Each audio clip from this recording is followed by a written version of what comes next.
Somewhere in the forests of Washington state, two concrete towers rise nearly 500 feet into the sky.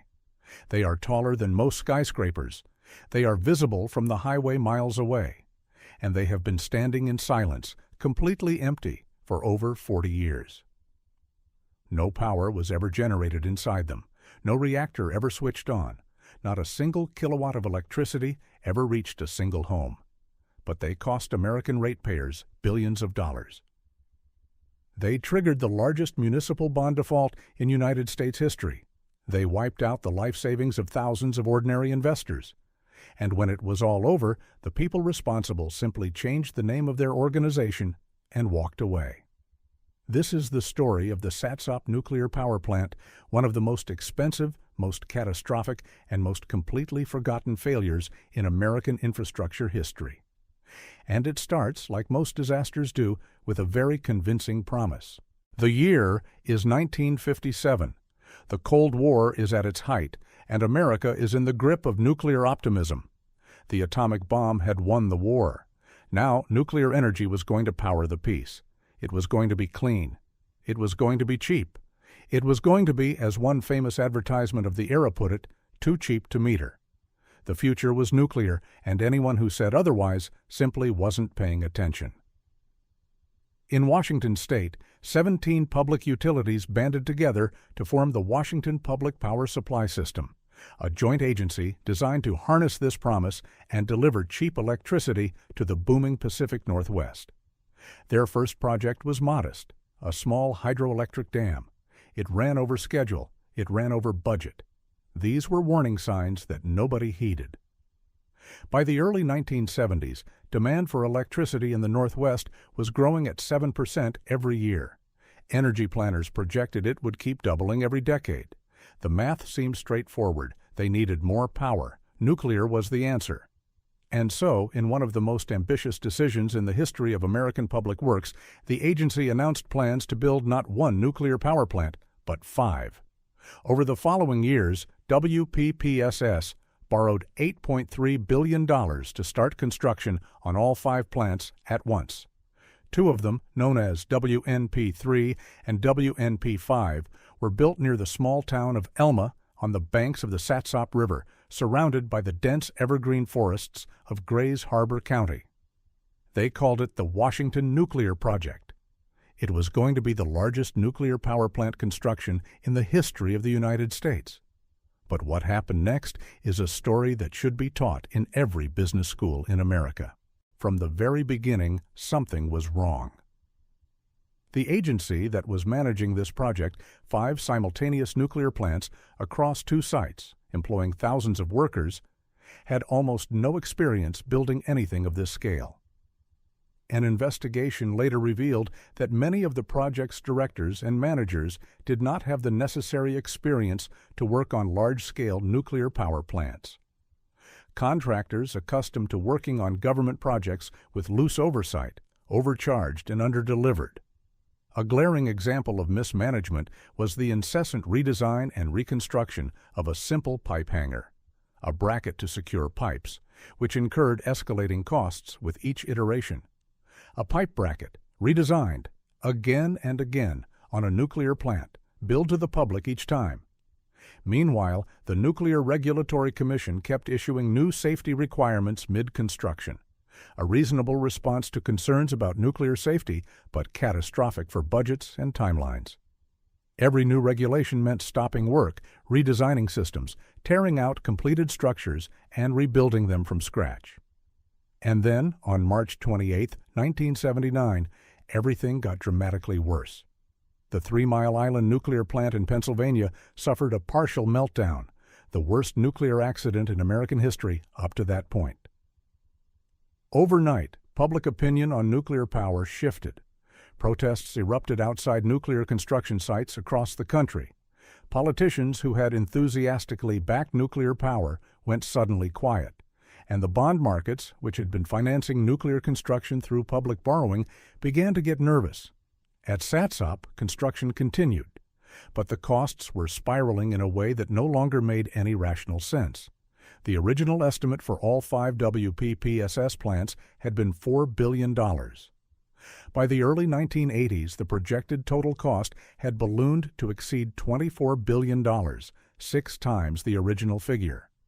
And simultaneously, the electricity demand that had justified building 5 plants in the first place simply failed to materialize.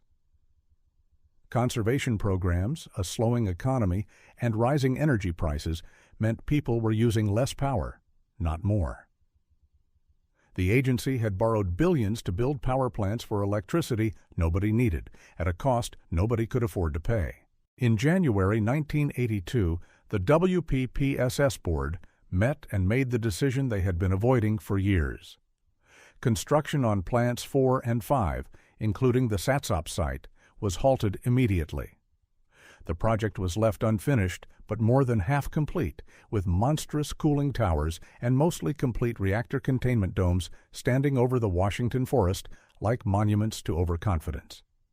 But stopping construction didn't make the debt disappear. The agency had sold bonds to finance the project, bonds purchased by thousands of ordinary American investors who had trusted that a public utility backed by the government of Washington state was about as safe an investment as you could make. Municipal bonds, the kind your grandfather kept in a filing cabinet, the kind retirees bought to protect their savings. Now those bonds were worthless. In July 1983, WPPSS formally declared it could not repay $2.25 billion in bonds used to finance the abandoned plants. It was the largest municipal bond default in United States history. The media immediately gave the agency a nickname that stuck for decades. They called it Whoops. The fiasco had robbed thousands of investors of their savings, shaken confidence in the municipal bond market, angered and humiliated the people of the Northwest, tarnished the reputations of some of Wall Street's leading institutions, and provoked at least 70 lawsuits that would clog the courts for years to come. One activist group summed it up in a phrase that became famous across the Pacific Northwest. They promised us power without cost, and they delivered cost without power. In some small towns, the financial obligations passed on to local ratepayers amounted to more than $12,000 per customer. Families who had nothing to do with the decision to build 5 nuclear plants at once were now paying for it on their electricity bills every single month. Here is what makes the Satsop story different from most financial disasters. When the money ran out, they couldn't just walk away and leave an empty field.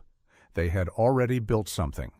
2 cooling towers, nearly 500 feet tall, standing in the middle of the Washington wilderness, reactor containment domes, miles of tunnels, turbine buildings the size of airplane hangars, all of it made from reinforced concrete, engineered to withstand a major earthquake. Tearing it all down would have been too expensive, so it still stands today in all of its post-apocalyptic glory. The plant looks so post-apocalyptic that it even served as the backdrop for an epic robot showdown in Transformers 4, Age of Extinction. Hollywood found what the Pacific Northwest had been staring at for decades, a set of structures that looked like the end of the world, preserved in perfect concrete detail, surrounded by lush green forest. But Grays Harbor County wasn't willing to let the site simply rot. In the 1990s, local leaders formed a public development authority and began the slow, strange process of turning a failed nuclear plant into something useful. Today, the site is home to the Satsop Business Park, whose 1,700 acres house around 50 tenants. Companies lease space in buildings that were originally designed to house nuclear reactors. A world-class acoustics laboratory operates inside one of the reactor buildings. The thick concrete walls and earthquake-proof construction that were meant to contain a nuclear reaction now create a perfectly controlled environment for testing sound, noise-canceling headphones, soundproof materials, washing machines. The Seattle Fire Department trains in tunnels that run deep beneath the unfinished reactor. And the cooling towers still stand, visible from Highway 8 as you drive past Elma, gray and vast and utterly silent, rising above the treetops like a reminder. Now here is the question that this whole story leads to. How does something like this happen? How do public officials borrow billions of dollars, mismanage the largest nuclear construction project in American history, destroy the savings of thousands of ordinary people, and walk away with nothing more than a nickname and a name change? The answer is uncomfortable, because it wasn't one villain. It wasn't one bad decision. It was a system of energy planners who refused to question their own projections, of bond underwriters who earned fees for selling bonds they knew were risky, of regulators who approved projects they didn't have the capacity to oversee, and of politicians who found it easier to promise cheap, clean energy than to explain why it was harder than it looked.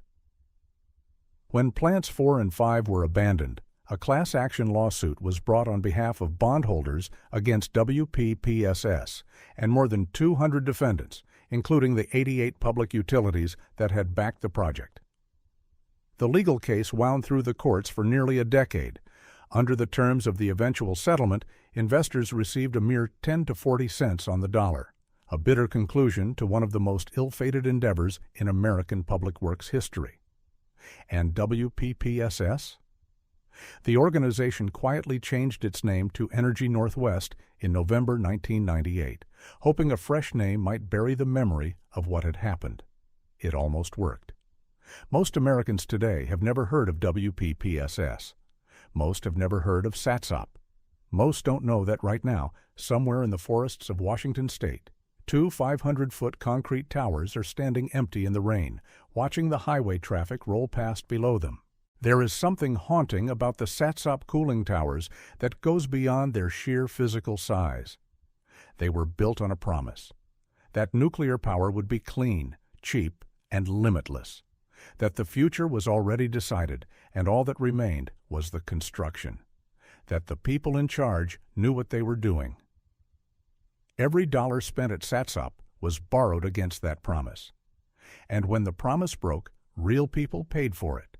On their electricity bills, in their retirement accounts, in the small towns of Grays Harbor County, where the monthly statements kept arriving long after the construction cranes had gone silent. The Satsop Nuclear Plant is a failed experiment, a throwback to a time when American prowess in the nuclear energy race seemed unchallenged. Today, you can drive up to the fence line on your own and look at what remains. The cooling towers are free to see. The forest has grown back around them, and the concrete, built to last centuries, shows no signs of going anywhere. Some promises take a very long time to come down,